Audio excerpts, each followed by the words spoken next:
রানা মোহাম্মদ সোহেল 2008 সালে নীলফামারী 3 আসন থেকে সংসদ সদস্য নির্বাচিত হয়েছিল। হবিগঞ্জের চুনারুঘাটে জাতীয় পার্টির সাবেক এক সংসদ সদস্যকে জনতা পিটুনি দিয়ে পুলিশের হাতে তুলে দিয়েছে। এ সময় তার কাছ থেকে একটি পিস্তল জব্দ করা হয়েছে। রোববার বিকালে চুনারুঘাট পৌরসভার পশ্চিম পাকুড়িয়া খোয়াই বেইলি ব্রিজে নীলফামারী 3 জলঢাকা আসনের সাবেক সংসদ সদস্য রানা মোহাম্মদ সোহেল পিটুনির শিকার হন বলে হবিগঞ্জের পুলিশ সুপার রেজাউল হক খান জানা। সাবেক সেনা কর্মকর্তা রানা 2008 সালে সংসদ সদস্য নির্বাচিত হয়েছিল। 2024 সালের নির্বাচনে তিনি পরাজিত হন।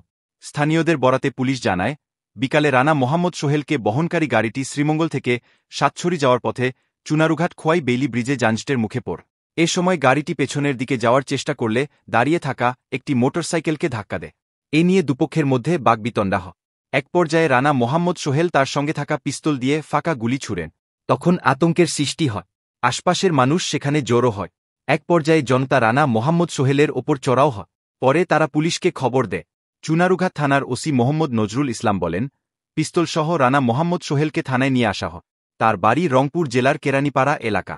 তিনি রাস উৎসব দেখতে শ্রীমঙ্গল এসেছিলেন।